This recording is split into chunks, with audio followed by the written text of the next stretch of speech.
What is going on, everyone? Welcome on into Sports Talk with Bros. We're going live late here. It's 11 p.m., and I just witnessed such a beautiful moment in my life, which was Claude Giroux. Now, it wasn't what I wanted to see. I prefer him winning a Stanley Cup, hoisting it in front of 20,000 screaming fans at the Wells Fargo Center, but there was obviously an emotional tie to what we saw today, and I'm emotionally exhausted. I definitely shed some tears. I definitely realized that wow, a part of my life growing up as a hockey player in this area, in the South Jersey area, my entire life basically has been the Claude Giroux era. And I know that there's idiots and there's morons out there that won't give him the respect that he deserves, and he will not be as loved as he should. Every city has their version of the one guy that doesn't get as much respect as they should get based off of their body of work, and I've come to terms that that's Claude Giroux. I'm done with the fight.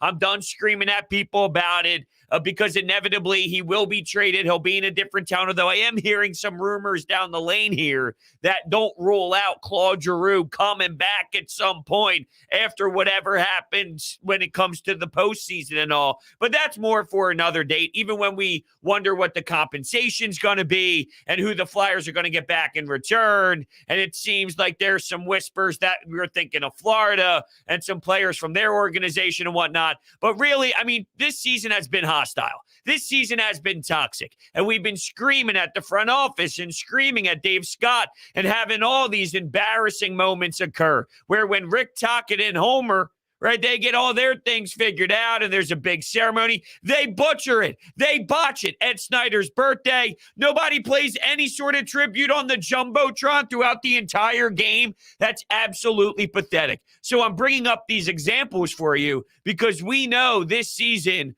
was probably the most disconnected a fan base has felt with a Flyers organization, maybe possibly ever.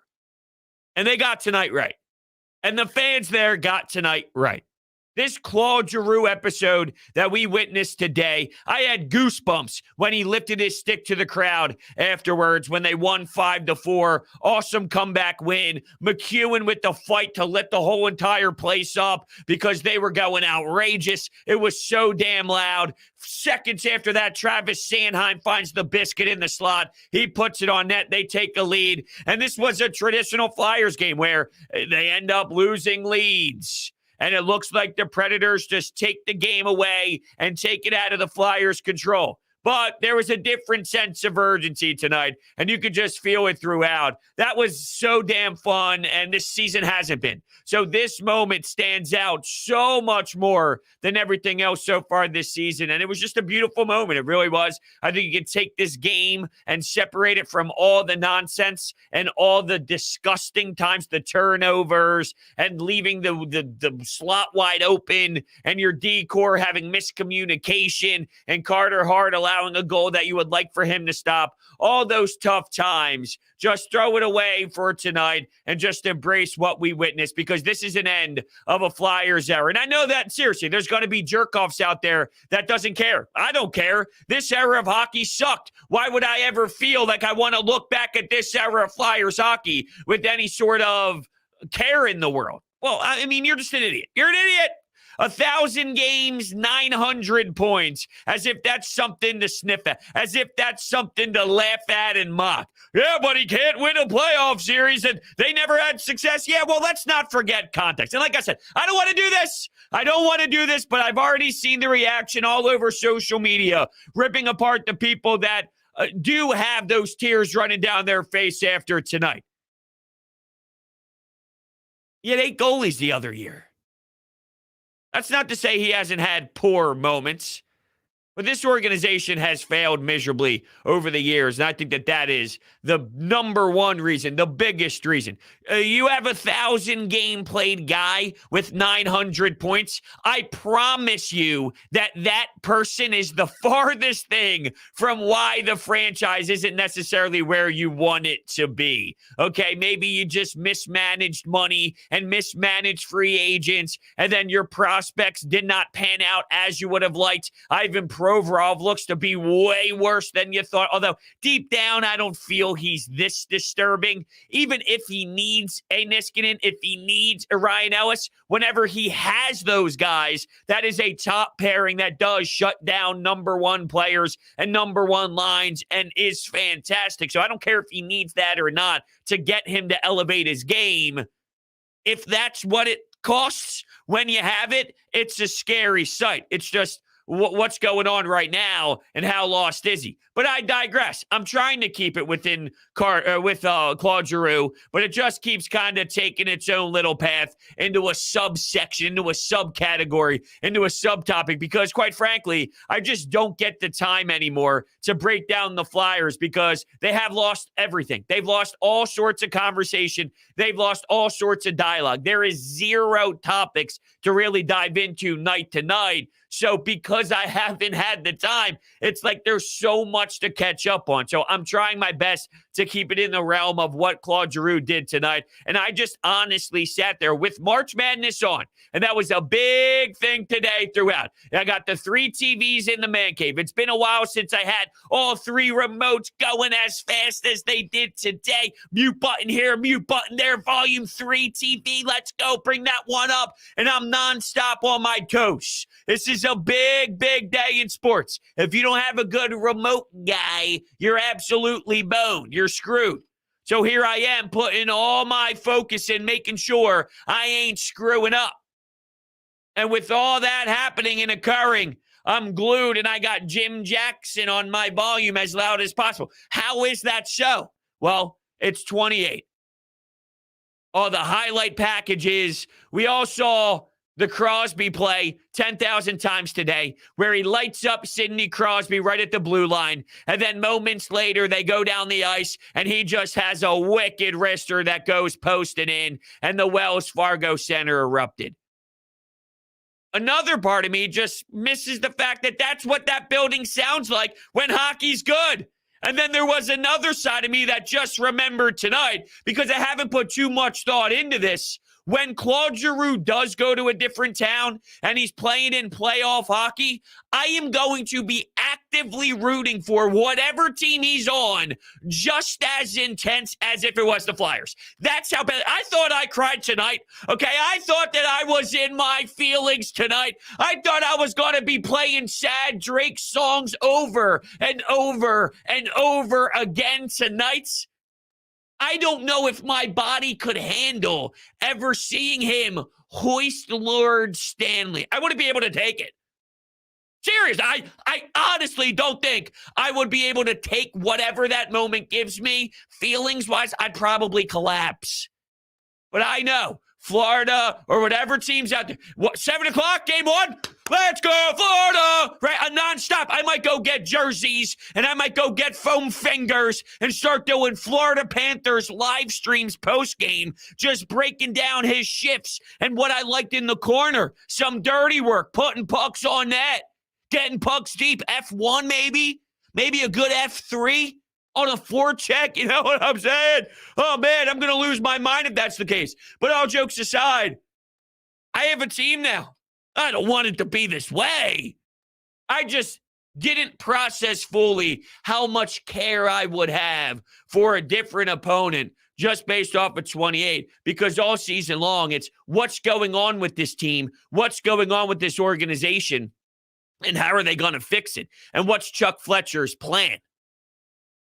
So I haven't had that moment to digest it all. So if you want some positive after the painful season that we've been through, and you know what? There's something to be said too. I know this falls 90th on the list of things to take away from tonight, but hearing Joel Farabee mention what the whole entire vibe was like tonight, there's reasons for young players to just take that type of stuff in, look around and go, damn, I want this. I want to be that. And then guess what? In 10 years, 11 years, 12 years, we're all sitting here watching Joel Farabee experience something like this. And then he looks back and and talks to the media and brings up, well, remember, when I was a young lad in this league, I was sitting on the bench and even had a big bingo in that night because of Kevin Hayes making a beautiful pass. I thought Kevin Hayes had a little jump into his step. Now, I think clearly it's easier to do that tonight when everyone is buzzing and everyone seemed to be on 10 lines of cocaine, from the fan base to the broadcast to anyone in the stand, you name it. Every single person who was around that building tonight basically looked like they snorted 19 lines and went in. So tonight's one of those nights that it naturally occurs. What will it be like next game and the game after that? And I think long-term Kevin Hayes will be just fine. But we know he's been battling injury and has had his issues and struggles on staying healthy. And that's clearly what's limiting him on the ice to make some sort of plays and whatnot. But he had jump in his step is what I'm going for. To tie it back, though, to Joel Farabee, you need these moments for some young one to recognize what the power is behind being a professional. The power is to, being tied to the community the way that Claude Giroux is. And not that that's normal. What Claude Giroux did tonight was not normal. 1,000 games with one franchise, 900 points, the captain as long as he was. So it's not looked down upon if you don't reach that milestone, if you are someone like Carter Hart, too. We've been hungry. All we needed was a goalie to start this thing up over the last, 7,000 years, it felt like. Seeing how cool it is in Philly when the people have their love towards, it should be the ice and the respect of the game every night. We just haven't gotten that feeling reciprocated from the players this season. It's one of the worst seasons I could ever remember in my life. Crazy, though. Absolutely crazy. I do want to touch on a lot of different topics today, though, but that's where I'm at tonight. There's no lying that I was feeling some type of way throughout. In the beginning, when he's with his son, when he's with his family, you're looking up at the Jumbotron, you're seeing videos on the Flyers Twitter, and it's behind the scenes, and Claude Giroux's getting interviewed and all of it. It's so surreal. We're in the moment, so we just have all these sorts of angles of, you feel one way, you feel a different way. There's, 60,000 different emotions, so it's really hard to grasp it all. But now that the game's over and he gets the roar after the game and he's skating around, getting his lap, going off, the crowd erupts again. I can't believe it. I can't believe it. And it'll be even stranger when we actually see him with a different uniform on, taking warm-ups with that orange beard, that orange, like that facial feature of the orange. It matches the orange and the black. So you get it down in Florida, it's just not going to look the same. Oh, man. Anyway, will he come back? I hope so. Lower cap hit, different role, third liner instead of a top six guy. I'm not anti that. But we obviously need to really dissect what's best for this franchise with some game-changing moves, with whatever this aggressive retool is going to be that Dave Scott and Chuck Fletcher keep referencing. Let's flip on over to Fletcher Cox and the Philadelphia Eagles. And by the way, I am opening up the phone lines if you are interested in calling into the show and getting your reaction in so we can have some dialogue about it. 856-442-9805 is the phone number to hop on board. 856-442-9805. We're talking Flyers. We're talking Howie Roseman getting the extension and Fletcher Cox bouncing around a bit. And I'll explain a little bit more, as I'm sure everybody has already seen. And then some Philly spring training news too. So seriously, anything is available for talks as we're kicking it back late night here, as we're rolling closer to midnight. Middle of March, midnight. The sun stays out longer. There's a lot happening in this March time. March Madness is the best time for sports for me. Best time for sports. March Madness, rolling into NBA playoffs, Stanley Cup playoffs. We got some golf action. College hoops. This is where everything explodes. Can't wait. Can't wait to see where it goes. Let's go to Mike, who's on the Anytime Hotline. What's up, Mike? Yo, not much, Brooch. Just celebrating St. Patrick's Day. Happy St. Patrick's Day, everybody. Anyway, my thoughts on Giroux. My favorite memory is definitely that 2010 Cup run. What a special team that was, and that's all I got to say. We love you, G. Absolutely. Absolutely. I think we all love him and think about those moments back when we had that amazing run. And that team wasn't even very good, to be honest with you. But sometimes you get hot, and then before you know it, with the blink of an eye, you're in the Eastern Conference Finals. Actually, you're down 3-0 to the Boston Bruins. You crawl back. You're down 3-0 in Game 7 on the road in TD Garden. Oh, man, how did they fight back? You got Danny Briere. You got Hartnell, right? You got Simone Gagne finding Twine in the slot area. Oh, I'll never forget it. Another legend in my eyes, Simone Gagne. He sure knew how to put the puck in the basket there. But damn, I remember all of it, from the New York Rangers game to get into the playoffs, and when Patty Kane scored that goal, and Chris Pronger and his presence fell. And, that's why I always say, look at the Montreal Canadiens. They go from the Stanley Cup Finals last year to blowing it up, and now they're an organization that's all out of whack right now. Well, they bring in Marty St. Louis, and now Cole Caulfield seems to find his game a bit, and he seems to be a kid just shot out of a cannon, scoring goals left and right. So who knows? But my point is, well, you need to be the Capitals. You need to be the Avalanche. And I'm not saying I don't want to be that. Of course I want to be that. Of course. There's nothing more I would want to have than sustained success, where you head into each season knowing Ovechkin and Backstrom or Crosby and Malkin and Gensel, and when they had Flower, that's obviously a way to be involved. But in this game, the LA Kings as the 8th seed, the Habs, the St. Louis Blues, who went from the worst team in the entire league to turning the page at the right time. You get in, if you're flirting around an 8th, 7th, 6th seed, if that's what you are each year, it's not like the NBA, where if you're an 8th seed, you're going to get murdered by LeBron James in round 1, and then you have no chance at all for any sort of success. It's completely different in the sport, where I don't devalue hanging around 6th, 7th, 8th seed. If you're kind of just in that area of maybe a playoff team or maybe not, I've seen this game for so damn long. This is the sport where as soon as the playoffs start, it's an entirely new season, and it's just about getting in, and then let's see if your goaltender can stay. They really haven't had that. They made it to the finals with Michael Leighton. Jeez. We got $2 coming in from Aiden King. Look up Anthony Sanfilippo. Yeah, I know, Ant. Let's see what he's putting out there. I know that he's got some scoops, and I've seen that there's a lot happening with the trade in Florida. Okay, Claude Giroux is not going with the Flyers to Ottawa. I don't know why that word is hard for me to read. Thank you, Aiden, for the $2. He is staying back while Chuck Fletcher puts together finishing touches on a trade. A deal is not done yet, but I'm told it's going to the Florida Panthers. We kind of knew that. The Flyers were considering offers from 4 teams: Florida, Colorado, Boston, and the New York Rangers. It is believed that Giroux nixed offers to New York and Boston. That's interesting. That is kind of interesting to think about that. Yeah, see, Tippett is a name that was held out tonight for Florida. He's in the AHL, and there's been some rumors that he'll possibly be in the Giroux trade.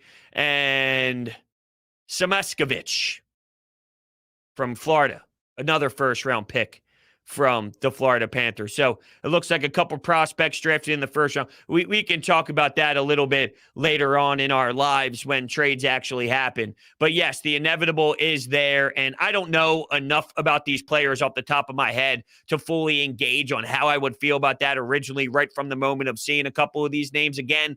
So, we'll have to kind of do a little bit more and figure out what they're all about and their skill sets and all the finishing touches. But, yeah, that's where we're at now with Claude Giroux. And it's a damaging time. It's an emotional time. There's been a lot of players in my – see, when you're 10, 11, 12, 13, you love your sports. But when you're 25, 26, 27, when you now have more knowledge on everything, how it works and, what big trades are like and how important that is to people and where they live. And you just don't understand the details of what truly is happening with the family off the ice and how difficult it is to play 1,000 games and how long you're staying in one city for as a captain. There's so much outside of just, hey, he's no longer playing for your hockey team. So we've seen in someone who's born in 95, a lot of athletes that stopped their career, and it brought us to some point of connection base, right? Brian Dawkins no longer playing for the Eagles. Controversial one, but B-Dawk.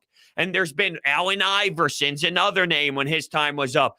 But for Claude Giroux, for me, this is the first athlete to this level when we're in that age bracket of having enough understanding of it all. You know, I was still younger during that Allen Iverson. I got it. I get it. Like, you're just not as developed on truly what does this really mean. So this was my first athlete to this level of bringing it to this height. Claude Giroux. Insane. All right, so I want to definitely transition a little bit into the Philadelphia Eagles. And speaking of a player that has ties to the city, Fletcher Cox. So when we saw the news that Fletcher Cox was no longer going to be a part of the Eagles and he's released, and you want to talk about how confusing the money game is with the salary cap? Try getting information on what the hell Fletcher Cox's contract really means. There's not a damn soul. There's people who focus on only NFL salaries. Their job is to figure out the cap and what it means and what a post-June 1st designate. Well, all this stuff, everything about all these ins and outs. But if you do it before this date, this happens. If you do it prior to this date, there's a different cap hit. And if you cut him here, you get this, you get him there, and it means that. But what about the bonus and this and that? There's guys that they excel. That's all they do every day is study this stuff. And they have zero knowledge on how to fully grasp the Fletcher Cox contract. So I'm not going to pretend that I got it all set in stone. But we do know that Fletcher Cox's play has not been the same as we would have liked over the last couple of years compared to the prime of Fletcher Cox. And he has hefty money tied to his name. And this is a dirty business where we can't afford you at this rate, Fletcher Cox. We need to get some money back and retain some cash with our salary. This is our best option. Now, originally, before I saw the news tonight that a couple people are reaching out to sources that claim it seems that Fletcher and the Eagles are going to get a marriage together for possibly a one-year deal. If you ask me prior to seeing that, do I feel he'd be back? Absolutely not, because we see teams like the Rams and like the Buffalo Bills and like the Raiders. There's teams going after some guys and spending cash. And while we always correlate Fletcher Cox with the prime Fletcher Cox, he might not be that. And we saw him at his ceiling, which is 6 Pro Bowls and doing things that a lot of past Eagles have never done before. If you study Fletcher Cox from just, does he have anything left? He still's got something. He could still do some damage. He's not Danny Green, okay? Danny Green has zero. He's not Ryan Kerrigan, where Ryan Kerrigan was once someone who made a little bit of jolt happen each night to what? He doesn't have a tackle? Huh? He hasn't had a tackle in 16 games, but he has how many percentage of the snaps? Make it make sense. He's not there. He's still got light to him. He's still got the pulse. It's just nowhere close to shooting out of a cannon like we've seen. Now, he did play better in the second half of the season. He called out Jonathan Gannon and the usage rate and despised how things were handled originally. So if you put all the puzzle pieces out there on the table, the fact that he's possibly signing back, I get it's an easier stay. You got all your stuff here. You don't got to worry about being moved on from and looking at a different house and trying to buy out, moving away, all that stuff. It's not easy. It's difficult. But based off the way that this was handled, I'd imagine that if Fletcher Cox had the money that he was looking for in another city, that he would be there. Maybe the market wasn't as sexy and as appealing as he would have anticipated. So does that counter what I'm saying? Do I sound like a hypocrite if I feel like there's still a little left in? I do. I think it's a combination of he still has something, but he wants more than what he can actually give back. And teams are maybe thinking, look, I mean, if the Eagles, or there's another theory out there that Joe Banner put out on social media, which is if the Eagles cut one of their best players in Fletcher Cox, a face of the franchise style guy, and didn't put out one post about thank you so much for all you did, and maybe a couple little paragraphs from Jeffrey Lurie and Howie Roseman, if they didn't do that, wouldn't you imagine that this was part of the plan the entire time? Hey, look, Fletch, we'll release you, and we'll bring you right back, and we'll do what we need to. We just kind of have to maneuver around this thing. You've always been kind to us. You've always allowed for us to play with that type of money off to the side, but we got you what you were looking for. Just work with this here, and we'll figure it out. There would have been way more than just a cutthroat, you're out of here, see you later, Fletch. It's not working out. So I guess I could see and understand probably the legitimacy. Think about Zach Ertz going out. He talked to the media, and he was crying in tears. And not to tell you that Fletcher Cox would have had to follow suit and have to do that for me to give it any sort of recognition of, oh, yeah, this is what they were trying to do, and this is them handling it professionally. No, that's not necessarily the case. So it had to be exactly the way Zach Ertz went out. But you just see as an example on how this was previously done very recently and with a similar style of player. Don't you think there were side discussions on exactly what they were trying to accomplish and what possibly they will execute within the next day or so? I don't know. I guess I could kind of believe both stories. There's reasonable sort of data for both stories to kind of have sense, and there's logic behind both. Where Fletcher's going, screw you. I've restructured my contract how many times? You put me in Jonathan Gannon's defensive scheme that I hated, and you're just releasing me like that? No, I'll test the waters. I'll see what else is out there. And then something isn't there, and you go, maybe Philly's fine. Maybe Philly's fine. But I don't know. The more and more I talk about it, this is happening rather quickly. The bounce back of the turnaround of signing. That was there even enough time for him to truly test the waters to see if there was any sort of money out there that would satisfy him? And Adam Schefter, right from the jump. Garofalo and other guys talk about it right from the jump. Mentioned that the Eagles are still in contact with Fletch to bring him back just to work on the money side and what they feel is necessary for the production level of who Fletcher Cox is at this time. But I just find it hysterical. The same day Howie Roseman gets announced that there's a 3-year contract extension. Well, Jimmy Kempski of Philly Voice broke the news, but the same day that happened, you got a bomb dropped on you that Fletcher Cox is no longer a part of the organization. And we'll touch more on Howie Roseman and some other topics, but I want to go back to the phones. Let's bring in Amadeo. What's up, Amadeo? Dude, I am an emotional wreck right now. Emotional. Yeah, I feel you, Super man. It hit me too, and there were just so many times of me thinking about when I was younger playing hockey in my garage and I had a Giroux jersey on and you're practicing your backhand top shelf. You pretend you're the players out on the ice. And at one point you pretend you're Claude Giroux. I'm 12, 13, however old. I'm playing in the driveway. And yeah, man, it's crazy that part of our life, which was Flyers hockey. And I get it wasn't the most intense Flyers hockey run ever, but from an individual standpoint of connecting with Claude Giroux, it's still pretty crucial that he's no longer here after what we've been through. Yeah, for people that basically just grow up watching this team, your age, my age, and younger, that's basically Claude Giroux was the mainstay of this team.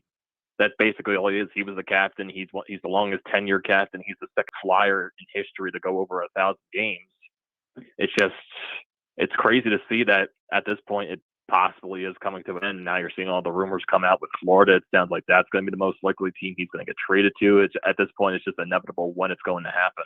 Definitely. Now, how much are you locking and loaded in to a Florida Panthers run? Because I was mentioning a little bit earlier that if that is the case and he's moved to Florida, if it's Tuesday at 7 o'clock, we're having a post-game show at 9:30 to break down Flyers Carolina Hurricanes for 3 hours taking calls so we can watch Claude Giroux win a Stanley Cup. Are you right there with me?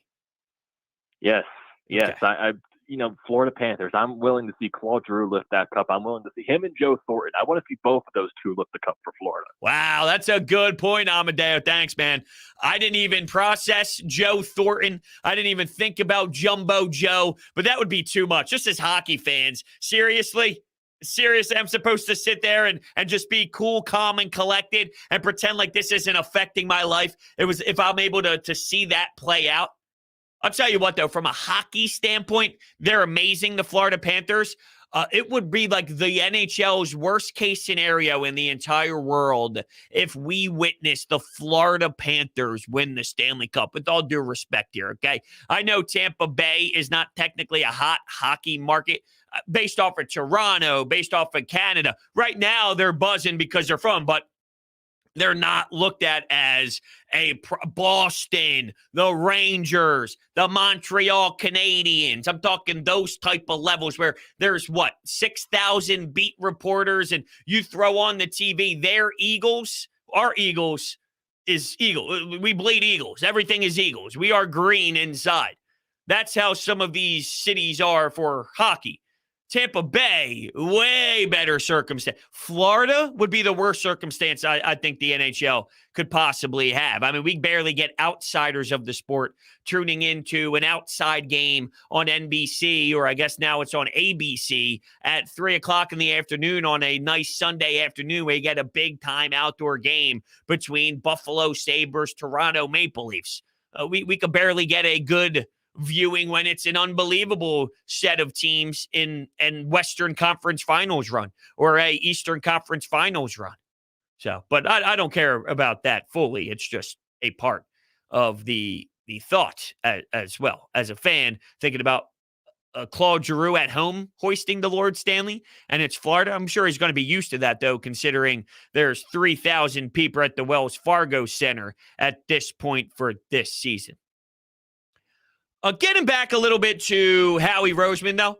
I know we're kind of flip-flopping a bunch of topics, and normally I just stay true with one. But tonight, it's kind of a different night. It's a lackadaisical night, even though draining for sure, but more of a kickback style. Just have a bunch of different topics laid out for you all. With Howie Roseman, him getting the extension, just because he got the extension, it doesn't mean that he's going to necessarily be here for the time of that. But this isn't surprising, and there should be no outrage at all. Oh, I can't believe they're bringing him back. What are you saying? You didn't think Jeffrey Lurie would bring back Howie Roseman? See, that's just not knowing where your expectations should be. And then I'm hearing the nonsense of wait for the draft to happen. If he fails, fire him. If he succeeds, then you keep him. And that's the dumbest thing I've ever heard in my life. You have 3 first-round draft picks that's ready to change your franchise's direction and go into a whole new era of Eagles football, and you're going to allow someone who's on the hot seat to get fired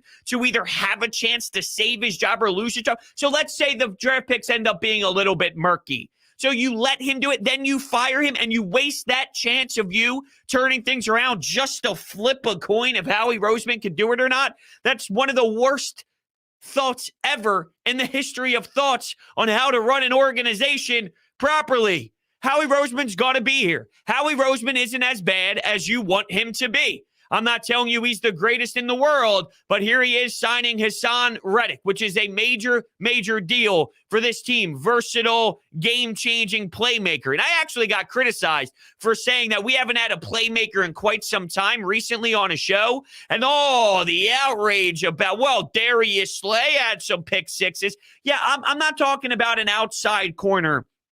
I'm talking about someone in that, he's an outside linebacker, but he's a pass rusher, but, just someone towards that front to really wreck a game. And I know Brandon Graham did prior to his injury. He didn't have the number of sacks necessarily that we would like to have, but he impacted the game strongly and forced quarterbacks to be uncomfortable. He'd run his mouth. There was the intimidation factor of just chirping all the time, constantly yapping, constantly getting in the grill of everybody. And I'm not downplaying what a prime Fletcher Cox was or what Javon Hargrave was in the beginning of the year, but a Hassan Reddick is really different for where he's at in his career and this attitude and edge that he plays with. And inside that box area of having that game-changing playmaker is more of what I was referencing. Yeah, Darius Slay, but Big Play Slay's his nickname, bro. How did you miss that? Let's slow down on the Big Play Slay thing. I know this year he did a little bit have that noise and have a good season, but we ripped him apart reasonably for having a nickname Big Play Slay without having necessarily those big plays in previous seasons. Anyway, Howie Roseman. There was also talks that he was super close to getting Marcus Williams. Damn. That would have been knocking the free agency out of the park. Now, I knew they needed to get fresher up front on the defensive side, but I didn't know if they would go out and land the biggest target in the entire offseason in Hassan Reddick. I didn't know. I had zero knowledge that it would be like that right from the jump. Bang. Now, Howie's active. Howie's making phone calls. Every time there's a big name, most likely the Eagles are checking in on that. The Eagles are making calls to see what they're hearing. The Eagles are trying to get a reference on maybe what other teams are thinking. So there's a lot of reasons why Howie Roseman does that. So when you see it instantly, I was a little surprised, but I'm not surprised at the same time. But I was surprised to see it, even though I'm not surprised at the same time. But I was a little stunned to see it, even though I'm not, just based off of the track record of Howie Roseman. If you landed a Marcus Williams too, now I don't know what direction they go. Could they get a Matthew at this point? They missed out on Allen Robinson. So they did miss out on some other players that I'm sure that they were looking for.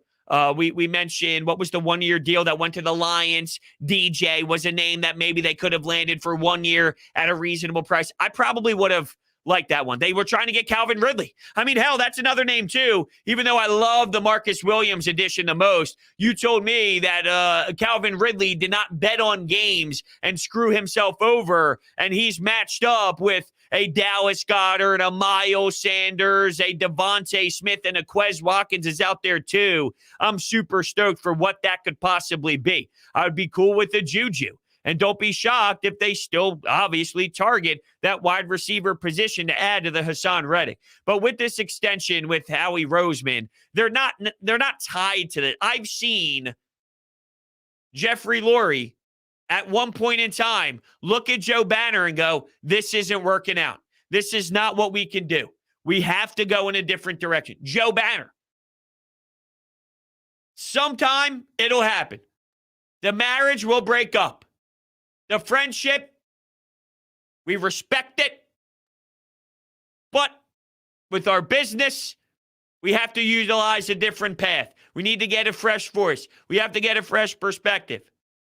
But if you look at what Howie Roseman has done to this point, it's probably going to be a little bit of time before that. Now, I saw this. Let's see exactly.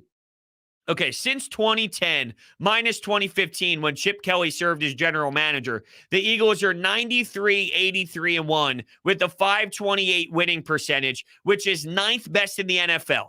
So they're top 10. The Eagles under Howie Roseman are top 10 in the NFL in win percentage since 2010, and they're fourth best in the NFC. So there's only 3 teams better than them in the entire NFC since Howie Roseman's tenure, behind the Packers, the Saints, and the Cowboys, believe it or not. Since Howie became GM, the Eagles have reached the playoffs 6 out of 11 seasons, and only 7 teams have gotten to the playoffs more.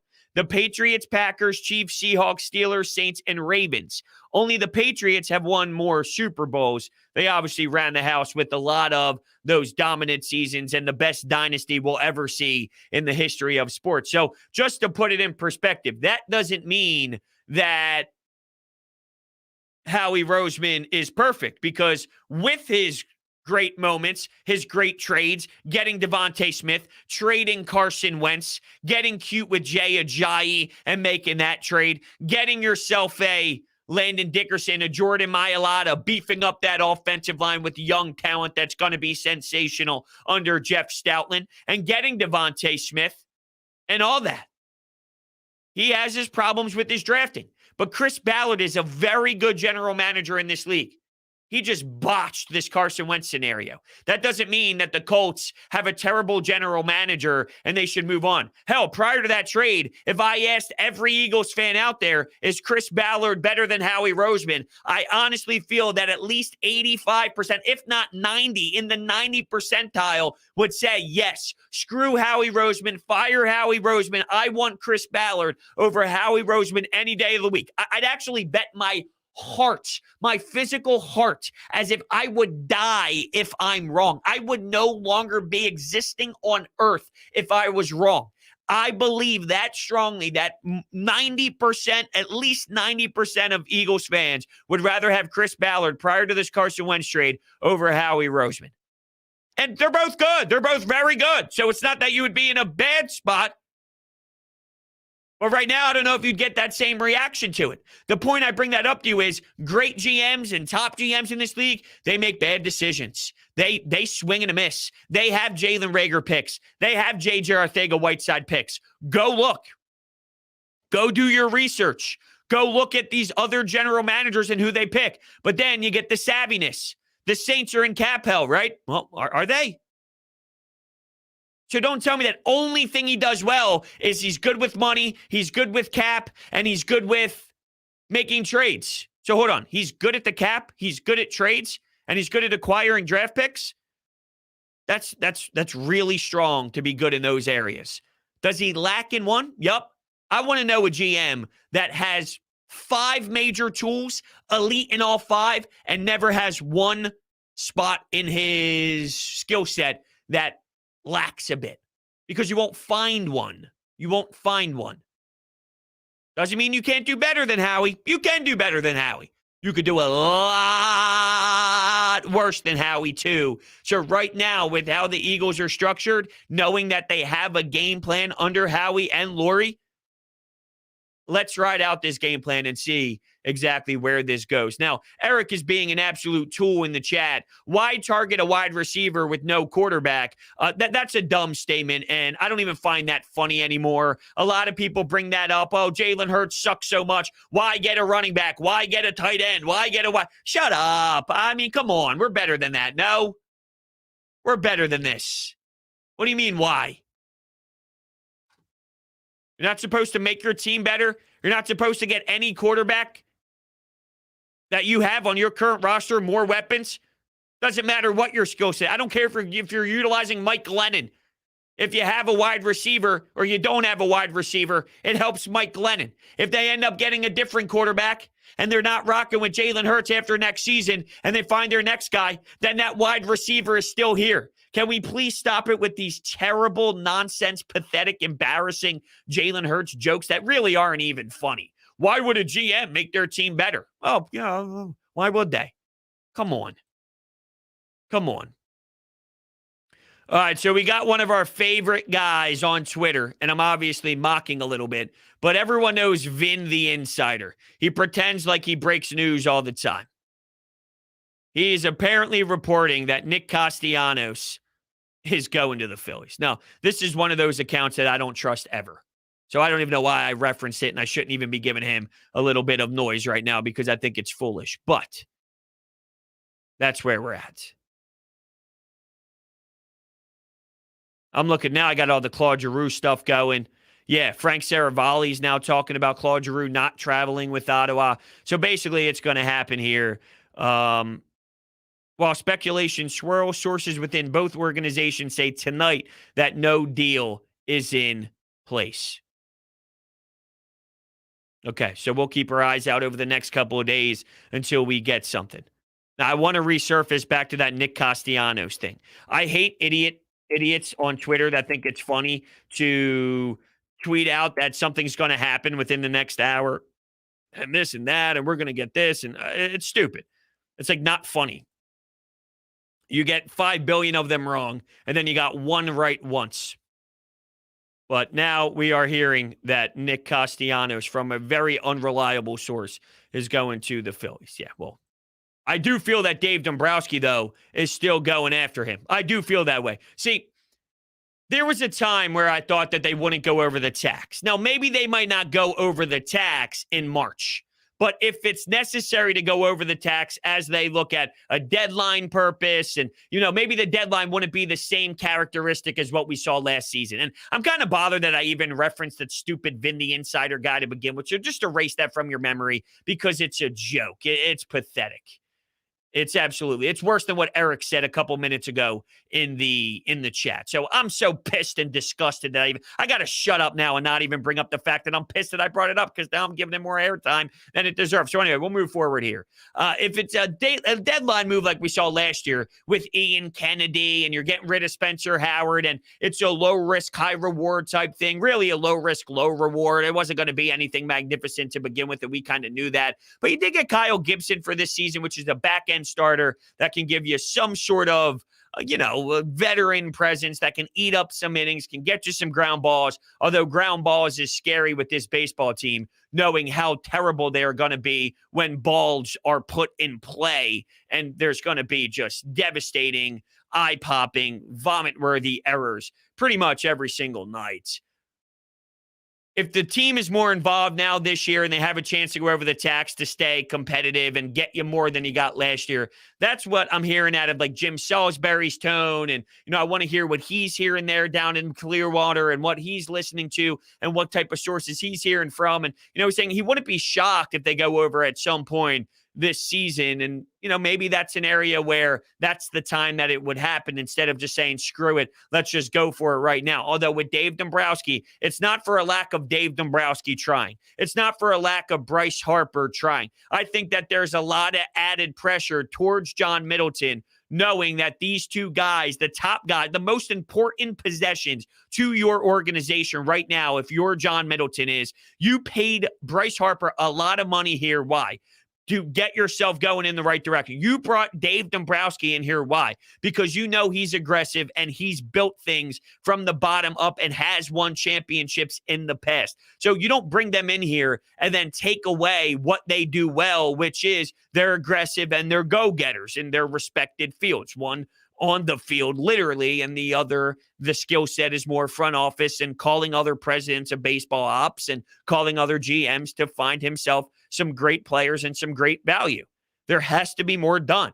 I'm not ruling out Castellanos, but also remember Scott Boras. So when you hear that, well, it's between the Marlins and the Phillies, or it's between two teams and they're having conversation. Well, if it's Scott Boras, it's driving up the price for the other one. So is the Marlins not really in and the Phillies are being driven up? Or are they both in and they're both driving each other up? Or are the Phillies not really involved and that's trying to get the Marlins to spend more money to spend a lot on Castellanos? I'm fascinated, but I don't care if they're be atrocious defensively. Sign me up for Schwarber or Castellanos in left, even though it'll be vomit worthy. Put the other at the DH. Maybe you put Schwarber at first base for game. Reese plays DH. Whatever. Make it work. Make it be a terrible defensive team and then worry about hitting bombs. Schwarber at your leadoff spot, giving you a big-time batting average close to 300, giving you boppers left and right with 17 bombs, right? And then you can get that protection behind Bryce Harper with Bryce batting in the 3-hole, Gene Segura batting second. So Schwarber, Segura, Harper, Castellanos with a big bat. Now, if I was a betting man, I'm not going to put my mortgage down and say that I think it's going to happen, but I'm not ruling it out. I have more optimism than I ever thought I would for a Nick Castellanos move right now. Now, I still see other moves I would like, whether it's Corey Dickerson, but he ended up signing a deal. That's a move I would have liked. You lost Brad Miller off the bench, so could you have relied on Corey Dickerson to be something along those lines? I think, yeah, it's very possible that that would be a name that would, definitely move the needle a little bit for that role specifically. I don't know if it's more moves to that level or if it's going to be a bigger splash or if it's going to be a trade. Maybe you find a way to get a Kiermaier or you try a way to find a different center fielder. Although every time Dave Dombrowski has been honest with us or says something, he's been honest. And he stated that Odubel and Vierling is their thoughts at center field. So whenever they tell us exactly some type of blueprint, they seem to execute on that said blueprint.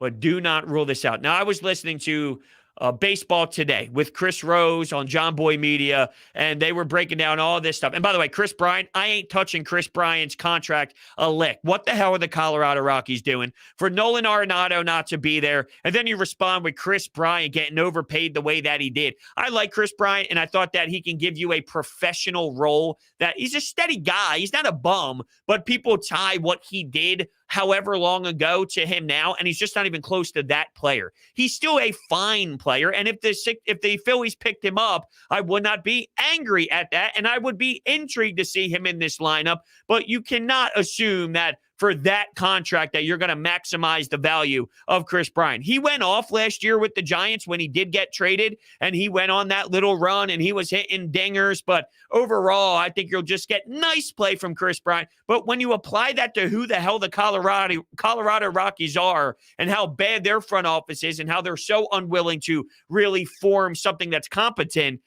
there's no signs of it adding up or making any sense. And he ended up just taking the bag to lose a ton. The Schwarber thing. Chris Rose. What they were talking about was they're kind of confused on the Phillies. They look at the division of the Atlanta Braves, who made the Matt Olson move for Freddie Freeman's gone. He's going to the Dodgers, super team. You look at that lineup, and it seems like MLB The Show with the difficulty on easy, and you get the GM mode to easy, and then you just get your entire team, which is all all-stars and all studs. But when you look at the NL East, and you think about the Mets, although everyone keeps saying the same thing about the Mets, I actually heard the phrase juggernaut. Now, come on now. We can't have juggernaut in the same sentence as the Mets right now. On paper, sure, they have weapons, but when was the last time you've seen the Mets in any way, shape, or form put it together? They just fail. That's what they do. And I just feel that the name Steve Cohen is a toxic name to be associated with. There's no real plan of spending all that money. And it may work out for them. It may pan out where they win and they're good and they're an exciting team. But is Steve Cohen really fully digesting moves? Or is he just like, here's money, everyone, and let's just see what we can do once we compile a bunch of players? I mean, they're good. There's players with there's players with good skill sets, maybe not necessarily nice value considering age. Some of them maybe, some of them maybe not. Regardless, though, I can't rule in juggernaut with the Mets. No one's claiming that this team is going to be a championship caliber team with the addition of Kyle Schwarber. But they kind of downplayed on Baseball Today the move. They're like, yeah, it's okay. You're right. It's not landing Carlos Correa. It's not that move. It's not landing Mookie Betts. It's not Juan Soto. But this franchise hasn't been in the playoffs in so damn long. And now you get a chance with extended playoffs here and added teams to be better than you were last year. And you signed a Kyle Schwarber, who's a professional, real hitter. He's a pure hitter in Major League Baseball, a real threat. You're afraid to hit to him or to pitch to him when he's up there trying to hit. And he comes with attitude and he comes with fire. He's not Mookie Betts. He's not Ronald Acuna Jr. He's not Freddie Freeman. So you're right. The Phillies still have more to do from an overall standpoint, but you can't make all the moves at once. So acknowledging that they're putting themselves in a good position to keep this thing trending in the right direction is a fair assessment, and it's a fair thing to be pumped up about. It's a fair thing to be excited about. You don't have to act as if the season's going to be miserable and no fun because you're going to be an 86-win team.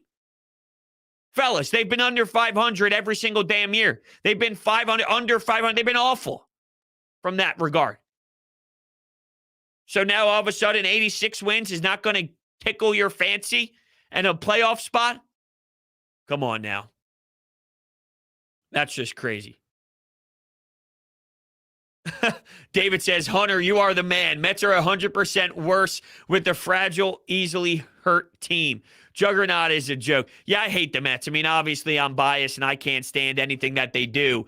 But let's be realistic. Every single season, you think heading into it, the Mets should be better than they are right now. They did get a different manager and they changed their entire life. They changed their entire brand and it's a whole new set of ideas. But I get Jerry Jones vibes. I do. Oh, Adam Schefter tweeted a couple minutes ago. Oh, we got Claude Giroux news, too. Okay, hold on a second. This is coming out of Colorado Hockey Now. Adrian Dater.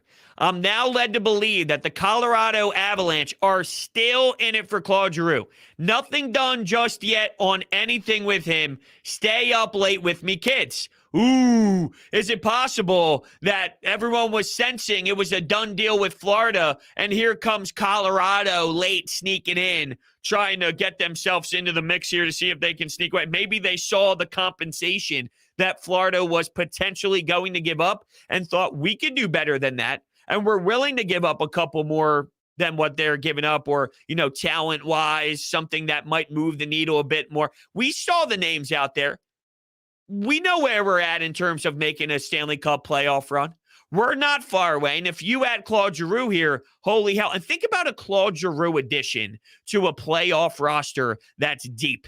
Imagine adding Claude Giroux. Imagine if the Flyers right now, even with Giroux on their roster, just pretend there's a duplicate. Depend that there's two. And the Flyers are first in the Metropolitan, or they're second in the Metropolitan. And Carter Hart's playing sensational. And you got a decor that you could rely on where Ristolainen's making zero mistakes. What a world this is, right? I mean, I know I'm dreaming right now. But Ristolainen's playing the body and blowing people up, winning puck battles. And they're great. And you say at the deadline, hey, Flyers fans, we're bringing in Claude Giroux, who has 1,000 games played in this league and 900 points. I'd be like, are you serious? Oh, man. I don't know if you could do much better than that. Now, it all matters because some teams might need a top 4 defenseman, or maybe a 5th defenseman, a 3rd pairing defenseman. But at the same time, I mean, maybe bottom 3, a 5-6 defenseman. You can't compare that to a top 6 forward. So maybe the need is a top 4 D-man. So acquiring that is better for their team than a top 6 forward. I'm sure that that's possible out there for some of these teams. But seriously, you get to add G? That's insane. That's literally insane. I did get sidetracked by some Adam Schefter stuff, though. After signing Allen Robinson today, the Rams begin receiving calls about the availability of Robert Woods, who is now a prime trade candidate per league sources. Woods is coming off of a torn ACL, but is expected to be ready by training camp. It's wild what the Rams are doing, just spending so much over and over again. And they found a way to win a championship by doing so. How about it? You can't live with one receiver. This is what Mike says in the chat. Look at teams now with 3 great wide receivers. I agree with you. I do know that there's some trolls hanging out in the chat talking about all sorts of wild concepts tonight. So I don't know necessarily if you are taking shots at someone out there who feels that the Eagles don't need wide receivers or whatnot. Jared wants to know why we're bringing back Fletch. Well, one, we don't know what the cap situation is going to be for Fletch's deal. So this team is better with Fletcher Cox than without, even at his current play, but it definitely matters what the money is going to be that's tied to his name, right? So if you just took him off and it's Milton Williams and Javon Hargrave and they go in the draft and they pick a defensive tackle, and you think about the Georgia pieces from University of Georgia, and you think about logging up the middle there with something like that, I'm not telling you that it's bad to do it. They still probably would, knowing what they believe is a great philosophy of winning football, and their track record shows that that is a great idea and a great concept to build within the trenches. The team is still better with Fletch, even though he's down compared to where he was before. Take him away, I still think they're better right now with him than without him. There's just a professionalism of him in general. But a lot of this was compensation. It was all salary cap. It was all issues with money. If he's returning and the money makes a lot of sense and it matches the value of the production, well, then we're okay.